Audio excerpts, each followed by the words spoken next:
আসসালামু আলাইকুম সম্মানিত ভিউয়ার্স, আশা করি আপনারা সকলেই ভালো আছেন। আমিও ভালো আছি আলহামদুলিল্লাহ।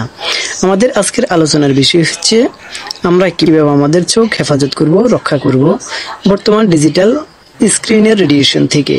আমাদের হাতে থাকা অ্যান্ড্রয়েড ফোনের স্ক্রিনের রেডিয়েশন, আমাদের সামনে থাকা কম্পিউটারের স্ক্রিনের রেডিয়েশন, আমাদের সামনে থাকা টিভির স্ক্রিনের রেডিয়েশন, এগুলো থেকে আমরা আমাদের চোখে কিভাবে হেফাজত করব সেই বিষয় নিয়ে আজকে আলোচনা করব আমাদের এই ভিডিওতে।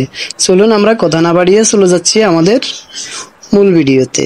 নাম্বার 1, বর্তমান সময়ে আমাদের প্রত্যেকের হাতে হাতে রয়েছে অ্যান্ড্রয়েড ফোন, প্রত্যেকের ঘরে রয়েছে কম্পিউটার ডিভাইস, প্রত্যেকের ঘরে রয়েছে স্মার্ট টিভি।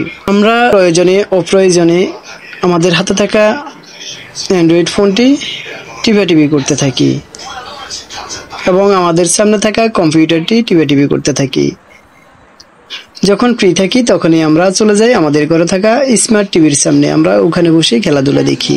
আমরা যদি কন্টিনিউ ডিজিটাল স্ক্রিনের সামনে থাকি, ফোনের সামনে, কম্পিউটারের সামনে কিংবা স্মার্ট টিভির সামনে কন্টিনিউ এভাবে থাকি, তাহলে দেখা যাবে আমাদের স্মরণ শক্তি কমে যাচ্ছে, আমাদের চোখের পাওয়ার কমে যাচ্ছে, আমরা চোখে ঝাপসা দেখতেছি, চোখ দিয়ে পানি পড়তেছে, এমনকি ব্রেন টিউমার পর্যন্ত হয় ডিজিটাল স্ক্রিনের রেডিয়েশনের ফলে। মূলত আমরা সাধারণ মানুষ যারা আছি আমরা বুঝি না। যখন আমরা একজন চক্ষু বিশেষজ্ঞ ডাক্তারকে দেখাবো তখন আমরা এগুলা বুঝতে পারবো। উদাহরণস্বরূপ আমাদের আজকের ছোট ছোট বাচ্চারা চোখে চশমা পড়তে হয় 100 পাওয়ার, 150 পাওয়ার, 200 পাওয়ার, 250 পাওয়ার পর্যন্ত। এটা কেন জানেন? শুধু আমাদের হাতে থাকা অ্যান্ড্রয়েড ফোনটির কারণে। কারণ বাচ্চারা সারাক্ষণ আমাদের ফোন নিয়ে ব্যস্ত থাকে। যখন আমরা ডাক্তারের কাছে নিই তখনই দেখা গেছে ডাক্তার পরীক্ষা নিরীক্ষা করে তাকে চশমা ধরিয়ে দেয়, তার ট্রিটমেন্ট চলে। এটা শুধু ডিজিটাল স্ক্রিনের কারণে। নাম্বার 2, আমরা আমাদের চোখে ব্লু কাট ফটোসান চশমা ব্যবহার করব। ব্লু কাট চশমা ব্যবহার করার ফলে আমাদের ফোনে থাকা স্ক্রিনের রেডিয়েশন আমাদের চোখে প্রবেশ করতে পারবে না, ফলে আমাদের চোখ রক্ষা পাবে। আমরা যখন কম্পিউটারের সামনে যাব তখনই ব্লু কাট চশমা ব্যবহার করব, কম্পিউটারের রেডিয়েশন আমাদের চোখে প্রবেশ করতে পারবে না। স্মার্ট টিভির সামনে যখন যাব তখনই আমরা ব্লু কাট চশমা ব্যবহার করব, তখন দেখা গেছে চশমা আমাদেরকে স্ক্রিনের রেডিয়েশন থেকে হেফাজত করবে। নাম্বার 3, দেখা গেছে রাতে ঘুমানোর সময় রাত্রে 1টা, 1:30, 2টা পর্যন্ত আমরা ফোন হাতে নিয়ে টিপাটিপি করতে থাকি। রাতে যখন আমরা ফোন ব্যবহার করি, রাতের স্ক্রিনের আলোটা আমাদের জন্য দিনের থেকেও অনেক অনেক গুণ বেশি ক্ষতিকর। রাতে আমরা ফোন ব্যবহার করার জন্য আমাদের ফোনের ব্রাইটনেস একেবারেই কমিয়ে দিব, এমনকি ফোনে যতটুকু কমানো যায় তার থেকে আরও কমানোর জন্য ফোনে অ্যাভেলেবেল ব্রাইটনেস সফটওয়্যার পাওয়া যায়।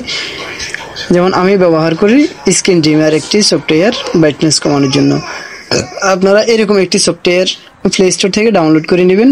রাতে যখন ফোন ইউজ করবেন তখন এই সফটওয়্যার দিয়ে স্ক্রিনের আলো একেবারে কমিয়ে দিবেন। নাম্বার 4, আমরা যখন কন্টিনিউ ফোন ব্যবহার করব প্রয়োজনে কিংবা অপ্রয়োজনে, তখন আমরা কিছুক্ষণ ফোনের ডিসপ্লের দিকে তাকানোর পর একটু বাইরের দিকে, দূরের দিকে আমরা কয়েক সেকেন্ড তাকিয়ে থাকব। কয়েক সেকেন্ড তাকানোর পর আমরা আবার আমাদের ফোনের দিকে নজর দেব।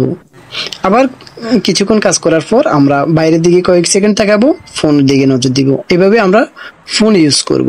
আমাদের আজকের ভিডিওটি ছিল এই পর্যন্তই।